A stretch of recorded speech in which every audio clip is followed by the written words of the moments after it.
Videos देखने के लिए सब्सक्राइब करें जनसत्ता.com, बेल आइकन दबाकर पाएं लेटेस्ट नोटिफिकेशंस। नमस्कार, जनसत्ता में आपका स्वागत है और मैं हूं आपके साथ आशीष। दिल्ली हिंसा में मरने वालों का आंकड़ा लगातार बढ़ रहा है। अब तक 30 से अधिक लोगों की मौत हो चुकी है। ऐसे में आज दिल्ली हाई कोर्ट में फिर से इस मसले पर सुनवाई होनी है, लेकिन इससे पहले मामले की सुनवाई करने वाले जज एस मुरलीधर का ट्रांसफर हो गया है। नॉर्थ ईस्ट दिल्ली में हुई हिंसा पर बुधवार यानी कि 26 फरवरी को सुनवाई के दौरान जस्टिस मुरलीधर ने पुलिस को जमकर फटकार लगाई थी। उन्होंने कहा था कि हम दिल्ली में 1984 जैसे हालात नहीं बनने देंगे। तो आइए जानते हैं इस रिपोर्ट में आखिर कौन है जस्टिस एस मुरलीधर और किन बड़े फैसलों में रही है उनकी भूमिका।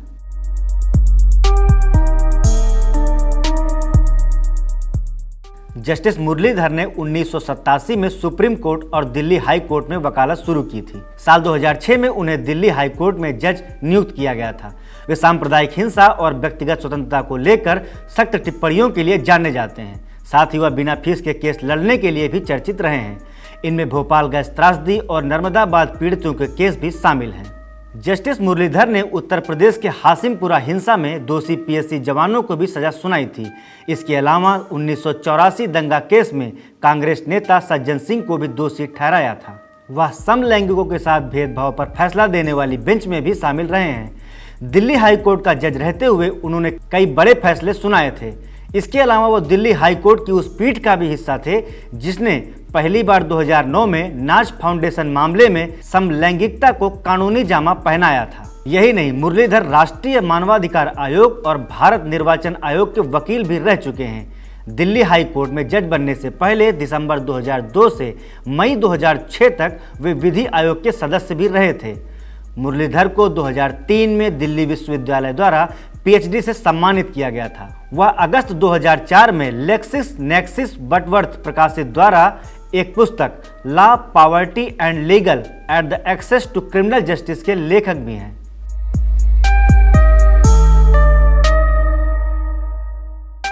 दरअसल सीएए के मुद्दे पर उत्तरी पूर्वी दिल्ली में हिंसा और नेताओं के भड़काऊ बयानों को लेकर दिल्ली हाई कोर्ट के जज जस्टिस मुरलीधर ने पुलिस को फटकार लगाई थी, लेकिन इसके बाद आधी रात को ही उनका ट्रांसफर पंजाब और हरियाणा हाई कोर्ट में कर दिया गया।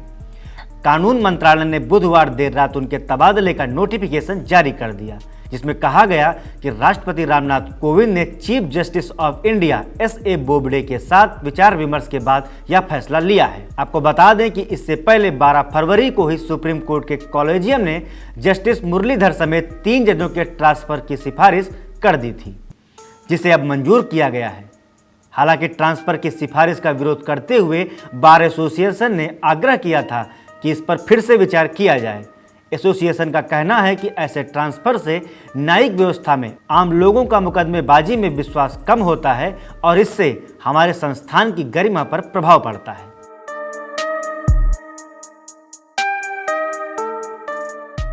बता दें कि 26 फरवरी को दिल्ली हिंसा पर जस्टिस मुरलीधर और जस्टिस तलवंत सिंह की बेंच ने एक याचिका पर सुनवाई की थी। इस दौरान हिंसा और भड़काऊ बयान देने वालों पर कार्रवाई नहीं करने पर उन्होंने पुलिस को फटकार लगाई थी। कोर्ट ने पूछा था, क्या हिंसा भड़काने वालों पर तुरंत एफआईआर दर्ज कराना जरूरी नहीं है? हम दिल्ली में 1984 जैसे हालात नहीं बनने देंगे। दिल्ली पुलिस की कार्यप्रणाली से मैं हैरान हूँ। शहर में बहुत हिंसा हो चुकी है। 3 घंटे तक सुनवाई के दौरान जस्टिस मुरलीधर ने दिल्ली पुलिस कमिश्नर को भड़काऊ भाषणों के सभी वीडियो देखने और उनके खिलाफ एफआईआर दर्ज करने का निर्देश दिया था। जस्टिस मुरलीधर ने हाईकोर्ट में बीजेपी नेता कपिल मिश्रा का वीडियो भी प्ले कराया था।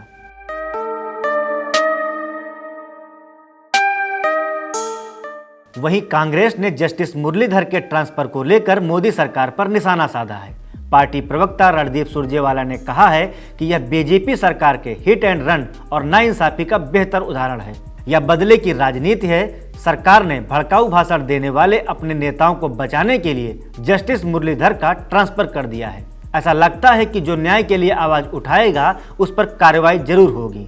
वहीं पार्टी महासचिव प्रियंका गांधी ने भी कहा है कि ईमानदार न्यायपालिका का मुंह बंद करने से देश के करोड़ों लोगों का विश्वास टूटा है। रातों रात जज का ट्रांसफर कर देना बेहद शर्मनाक है। तो ये थे दिल्ली हिंसा में पुलिस को फटकार लगाने वाले जज मुरलीधर की पूरी कहानी। आपको हमारी यह रिपोर्ट कैसे लगी हमें बताएं कमेंट बॉक्स में। नमस्कार।